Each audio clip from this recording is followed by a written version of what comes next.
Good morning guys and welcome to our day 21 জার্নি। আশা করি তোমরা সবাই এই ঠান্ডা গরমের সিজনে ভালো আছো, সুস্থ আছো। আমার তো একাধারে হাঁচি দিতে দিতে জীবন পুরো শেষ। কালকে রাত্রে একদম কন্টিনিউ চলতেই আছে ননস্টপ। যাই হোক, অসুস্থ থাকার কারণে উঠতেও দেরি হচ্ছে। আর দেখতে পাচ্ছ রোডটা কতটা উপরে চলে আসছে। আমার অলমোস্ট তোমার 9:30 বেজে গেছে এখন। এমনি সময় কিন্তু আমি ভিডিও বানাই বা ছাদে আসি 8:30 দিকে বা 9টারও আগে চলে আসি আমি। বাট এই দুদিন আমার একটু দেরি হয়ে যাচ্ছে। যাই হোক, তো গতকাল তো একটা ভালো পরিমাণ ক্যাওস গেল। যারা এখনো ওই ভিডিও দেখোনি তারা দেখে আসো যে কি কি ঘটছে আমাদের সাথে। আজকেরা মনে হয় একটু রিল্যাক্স হবে। ঘরের কাজ বাজ আছে বাট বাইরের কাজ বাজ কোনো প্যারা নাই, ঠিক আছে, রিল্যাক্স আছে একটু। আর দেখা যাক আজকেরা আমরা আমাদের রিলসটা করতে পারি কিনা। আমি আগে থেকে তোমাদেরকে প্রমিস করতেছি না ভাই, কারণ আমি এরকম পরিস্থিতির চাপে পড়ে অনেক সময় অনেক কিছু মানা করা লাগে, ঠিক আছে। তো আমি আগে থেকে কিছু বলতেছি না, যদি করি তাহলে সেটা তোমরা অবশ্যই দেখতে পারবা। গাইজ, এখন আমার লাগতেছে গরম, সিরিয়াসলি ভিতর থেকে গরম তো লাগতেছে, আবার সূর্যের তাপে। তো আমি এখন এখানে থাকবো না, চলে যাব নিচে। আর আজকে তোমাদেরকে আর ওই পেন রিল বা তোমার প্ল্যানিং করা এসব দেখাবো না, কারণ রেগুলার দেখতে একটু বোরিংনেস লাগে। একদিন পর পর গ্যাপ দেওয়া উচিত, তো সেটাই আমি করবো। তাছাড়া আমার মোবাইলে বেশি চার্জও নেই। কালকে রাত্রে এডিটিং করে বা অনেক কাজ বাজ করে ঘুমাইছি, ফোনে ইদানিং চার্জ থাকতেছে না। রাত্রে আগে থাকতো, এখন থাকেই না চার্জ মোটে। তো ফোনও চার্জ দেওয়া লাগবে। তো তোমাদের সাথে দেখা হচ্ছে পরে। অলরাইট গাইস, তো এখন হয়ে গেছে তোমার সন্ধ্যা। আমি ঘরের মধ্যে আছি। এখানে হচ্ছে আজকে আমাদের যে কভারগুলো ছিল উপরে, সেগুলো হচ্ছে আমরা ধুয়ে দিছি, ঠিক আছে। এগুলো ধুয়ে হচ্ছে আমরা নিয়ে আসছি। এই উপর থেকে ঝুলকালি ময়লা টলা পড়ে এখানে তোমার পুরো ময়লা হয়ে গেছিলো আমার কভারগুলা। ধরতে ধরতে খুব লাগতো ময়লা, তো সেই জন্য আজকে ওয়াশ করছি। আর এই হচ্ছে আমার এই প্রোডাক্টগুলো, দেখতে দেখো কত পরিমাণ প্রোডাক্ট এখানে আছে। আর এইগুলো আমি চিন্তা করতেছি 1 মাসের মধ্যে সেল করে দিব, ঠিক আছে। আত্মবিশ্বাস থাকা উচিত, ঠিক আছে। ইনশাল্লাহ পারবো, দোয়া করি তোমরা সবাই। আর এই দেখো এখানে হচ্ছে তোমার আমার আছে, ডিটিএফ স্টিকার আছে। একটা বের করে দেখাই তোমাদেরকে। নারুটোরটা আছে, নারুটোরটাই বের করে দেখাই সামনে। এই দেখো, এই যে এই হচ্ছে স্টিকার, ঠিক আছে। এইটা আমি করি কি, এই যে স্টিকারটা, এটা আমি ওই টি শার্ট যেগুলো আছে এগুলো ভালো করে একটা উপরে আয়রন দিয়ে নিই। আমার ওখানে আয়রন আছে, ওইখানে এই যে হলুদ একটা কভার দেয়া দেখছো, ওইখানে আয়রন দেওয়া, ওই আয়রনের সাহায্যে আমি এটা প্রিন্ট দিই। আর এরকম আরও অনেকই আছে এখানে, প্রত্যেকটা কালেকশনেরই আছে।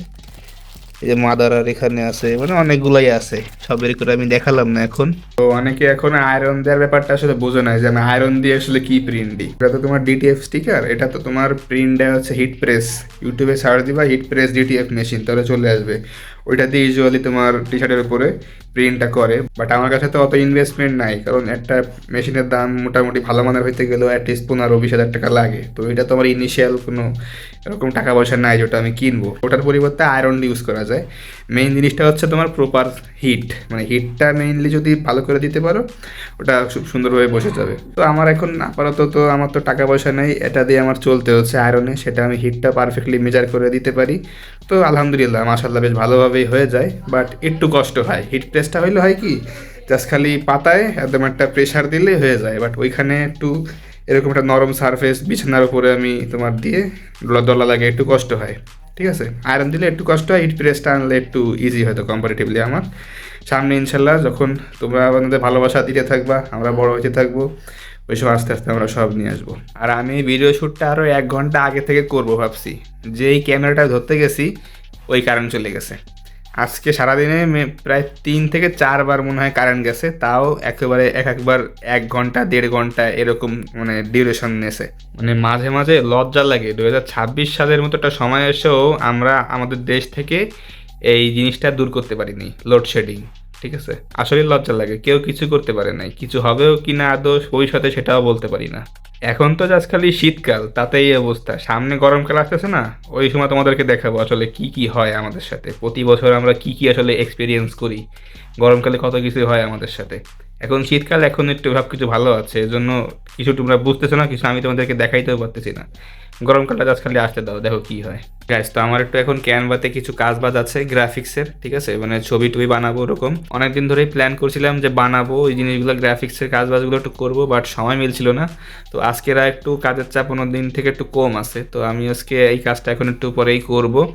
তো এই ভিডিওটা আজকেরা একটু শর্ট হয়ে গেছে, আই এম এক্সট্রিমলি সরি। আজকেরা আমরা কাজ বাজও করিনি, তা কি দেখাবো কি আসলে, এটাও সত্য কথা। আর যেগুলো আসলে আমি রেগুলার করি সেটা তোমাদেরকে দেখাইলে তোমরাও বোরিং হবে, এর জন্য আমি আসলে দেখাই না। মাঝখানে কয়দিন পর পর দেখায় সেটা একটা ঠিক আছে, বাট রেগুলার দেখানো যায় না। তো নতুন কিছু করলে তোমরা আস্তে আস্তে সবকিছু দেখতে পারবা। তো ইয়াপ গাইস, আজকের ভিডিওটা এখানেই শেষ করছি। তোমাদের সাথে দেখা হচ্ছে আগামীকাল। ওকে, আল্লাহ হাফেজ।